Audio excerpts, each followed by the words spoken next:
오늘 우리는 평범한 부자 이야기가 아니라 실패했다면 희대의 사기꾼이자 미치광이로 기록되었을 사나이 일론 머스크의 20조짜리 도박에 대해 이야기할 겁니다. 시작부터 충격적인 질문 하나 던지겠습니다.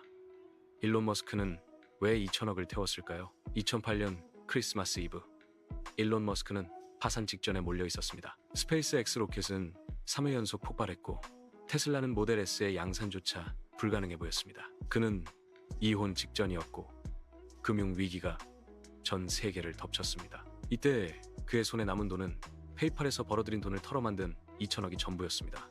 그는 이 2천억을 가지고 도박을 했습니다. 실패 확률 99%인 스페이스X의 4차 발사에 마지막 자금을 쏟아붓고 테슬라에도 억지로 돈을 밀어 넣었습니다. 만약 그 2천억을 가지고 편안하게 살았다면 그는 그냥 똑똑한 은퇴한 사업가였을 겁니다. 하지만 그는 그 돈을 태웠고 그 결과 2024년 현재 테슬라와 스페이스X의 가치를 합쳐 최소 20조에서 최대 200조 원까지 바라보는 제국의 신이 되었습니다. 이 이야기는 단순한 성공담이 아닙니다.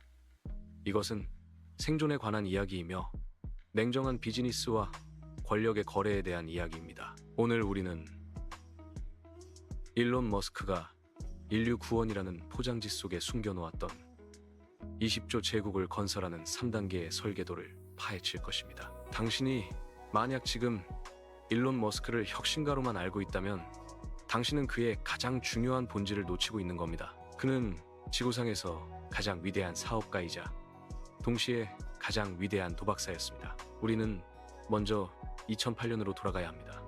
그 해는 머스크에게 사업적, 개인적 묵시록이었습니다. 일반적인 성공 스토리는 페이팔로 수천억을 번 그가 갑자기 환경과 우주에 눈을 떴다고 말합니다. 틀린 말은 아니지만 이 서사는 머스크의 냉정한 전략을 간과하게 만듭니다. 머스크는 두 개의 회사를 동시에 설립했습니다. 하나는 테슬라, 다른 하나는 스페이스X. 이 둘은 전혀 다른 분야처럼 보이지만 그의 금융적 생존 관점에서 이 둘은 완벽하게 엮여 있었습니다. 2008년 스페이스X의 로켓인 펠컨 1은 연달아 실패했습니다. 세 번의 발사 모두 폭발. 이쯤 되면 투자자들은 등을 돌리고 직원들은 탈출을 준비해야 합니다. 하지만 머스크는 달랐습니다. 그는 자신의 모든 것을 걸었습니다. 왜 그랬을까요? 그는 알고 있었습니다. 자신이 만든 두 회사가 절대 망할 수 없는 시스템 안에 갇혀야만 살아남을 수 있다는 것을요. 당시만 해도 전기차 시장은 없었고 민간 로켓 시장도 존재하지 않았습니다. 머스크의 첫 번째 도박은 시장이 없을 때 시장을 만들어낸 뒤 정부를 끌어들여 보험을 드는 것이었습니다. 스페이스X의 4차 발사가 임박했을 때 그의 현금은 바닥났습니다. 투자 유치는 불가능했습니다. 이때 머스크가 아내와 친구들에게 했던 말이 섬뜩합니다. 나는 테슬라와 스페이스X 중 하나만 살릴 수 없어요. 만약 테슬라를 살리고 스페이스X를 포기하면 나 스스로가 실패자라고 느낄 겁니다. 나는 인류의 미래를 위한 내 임무를 포기할 수 없습니다. 이것이 그의 포장이었습니다. 실상은 더 냉혹했습니다. 테슬라는 당시만 해도 거대 자동차 기업들의 비웃음을 사고 있었습니다. 독자 생존이 불가능했습니다. 스페이스X 역시 마찬가지였습니다. 만약 4차 발사에 실패했다면 머스크는 말 그대로 수중에 단 한 푼도 없는 파산자가 되었을 겁니다. 하지만 그는 4차 발사 직전 정부, 특히 나사와의 계약을 쟁취하기 위해 필사적이었습니다. 운명은 2008년 9월 28일에 갈렸습니다. 펠컨 1의 4차 발사가 성공했고 발사 성공 직후 나사는 스페이스X에 12억 달러, 우리 돈으로 약 2조 원에 달하는 계약을 안겨줬습니다. 이 계약은 단순히 돈이 아니었습니다. 이것은 정부가 이 회사를 지지한다는 공적인 생명줄이었습니다. 이 사건이 바로 머스크의 10조 제국의 첫 번째 미니 클라이맥스였습니다. 그는 폭발하는 로켓의 잔해 속에서 정부의 돈을 끌어낼 수 있는 유일한 조건을 찾아냈고 전 재산을 걸어 그 조건을 충족시켰습니다. 스페이스X가 생존 보험을 들었지만 테슬라는 여전히 죽어가고 있었습니다. 2009년부터 2017년까지 테슬라의 역사는 한마디로 불가능을 현실로 만드는 지옥이었습니다. 특히 모델 3의 생산 과정은 생산지옥 (Production Hell)이라고 불립니다. 왜 지옥이었을까요? 머스크는 기존 자동차 회사의 방식을 따르지 않았습니다. 그는 인간의 노동력을 줄이고 로봇으로 모든 것을 자동화하는 기계의 기계, Machine that builds the machine를 만들겠다고 선언했습니다. 이론은 완벽했지만 현실은 처참했습니다. 로봇들이 서로 엉키고 부품이 제대로 조립되지 않았습니다. 생산 라인은 멈춰 섰습니다. 이때 머스크는 CEO의 사무실이 아니라 공장의 바닥에서 텐트를 치고 잠을 잤습니다. 이는 단순히 근면함을 보여주기 위한 퍼포먼스가 아니었습니다. 그는 내부 고발이나 대규모 파업 또는 언론의 과도한 공격으로부터 회사를 보호하기 위해 스스로를 방패막이로 세운 것입니다. 이 시기 머스크는 트위터를 통해 기이할 정도로 도발적인 행동과 발언을 쏟아냈습니다. 그의 트윗은 종종 주가를 흔들었고 그를 조롱하는 기사가 쏟아졌습니다. 하지만 이 모든 광기는 사실 치밀하게 계산된 이미지 전략이었습니다. 첫째, 어그로를 끌어라.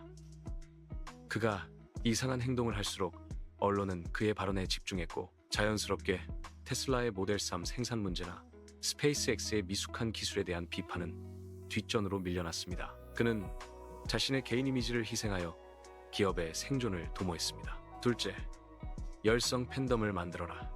그의 극단적인 발언과 행동은 일종의 컬트를 형성했습니다. 주주들은 그를 믿음의 대상으로 여겼고 외부의 비판은 팬덤을 더욱 결속시켰습니다. 이 팬덤은 테슬라가 수많은 난관을 겪을 때도 주가를 방어하는 최종 보루가 되어주었습니다. 결국 모델 3는 지옥 같은 생산 과정을 뚫고 대량 생산에 성공했습니다. 머스크는 두 개의 지뢰바, 즉 스페이스X의 기술적 난관과 테슬라의 생산 난관을 동시에 극복해냈습니다. 이 모든 과정이 불과 10년 안에 일어난 일이며 그 중심에는 실패해도 좋다. 단, 내가 통제하는 방식으로 실패해야 한다는 머스크의 냉혹한 원칙이 있었습니다. 머스크가 20조 제국을 완성하고 전 세계 부호 1위에 오르는데 결정적인 역할을 한 것은 기술이 아니라 정치적 환경이었습니다. 특히 트럼프 행정부 시절의 미국의 정책 변화와 그가 맺은 거래는 매우 충격적입니다. 테슬라는 2010년대 중반까지도 재정적으로 불안했습니다. 주가는 롤러코스터를 탔고 지속적인 현금 유동성 확보가 절실했습니다. 이때 머스크는 전통적인 로비 방식을 버리고 정부의 미래 전략에 직접적으로 침투했습니다. 첫 번째 거래, 전기차 세금 공제, 텍스 크레딧. 트럼프 행정부는 표면적으로는 환경 규제에 부정적이었지만 테슬라에게는 관대했습니다. 수십만 대에 이르는 테슬라 차량 구매에 대한 연방 세금 공제 혜택은 테슬라의 초기 수요를 폭발적으로 끌어올리는 결정적인 역할을 했습니다. 머스크는 단순한 자동차 회사가 아닌 미국의 혁신 아이콘이라는 이미지를 정치권에 심었습니다. 다른 기업들이 규제와 씨름할 때 머스크는 미국 기술의 위대함이라는 프레임을 통해 지원을 받아냈습니다. 두 번째 거래, 스페이스X의 군사와 국방부 보험. 스페이스X가 나사로부터 거액의 계약을 따낸 것은 생존 보험이었습니다.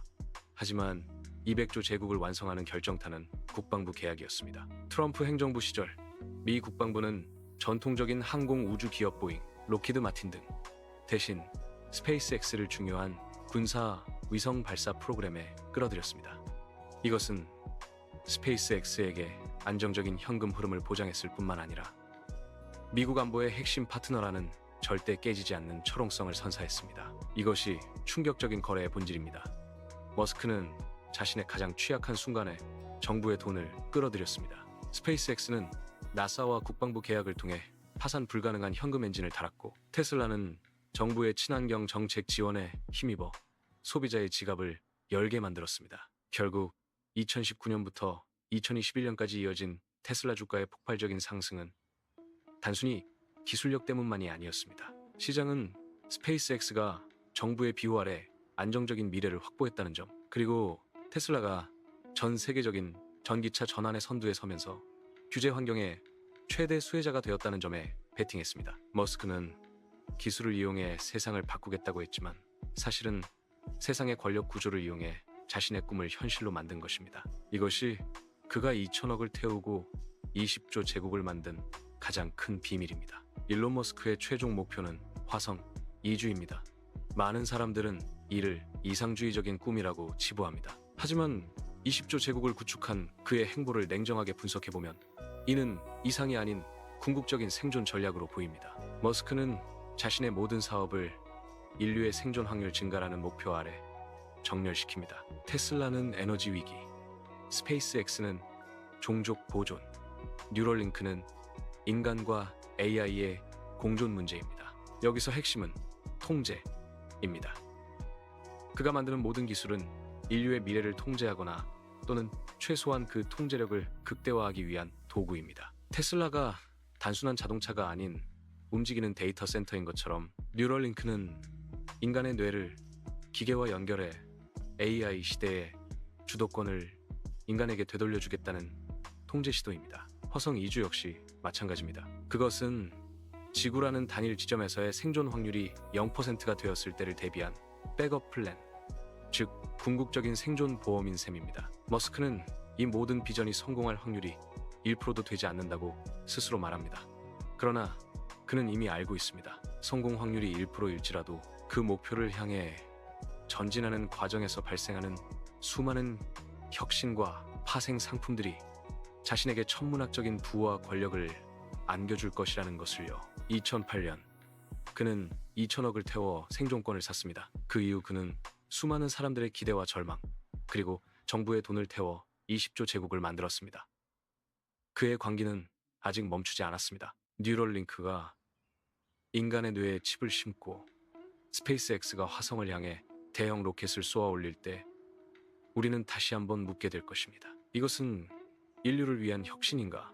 아니면 한 개인의 가장 거대하고 위험한 도박의 연장선인가? 하지만 이 질문에 대한 대답이 무엇이든 우리가 확실히 알 수 있는 것은 하나입니다. 일론 머스크가 지금 이 순간에도 우리 모두의 돈과 관심, 그리고 미래를 건 다음 도박을 준비하고 있다는 사실입니다. 당신은 그의 다음 베팅에 투자할 준비가 되어 있습니까?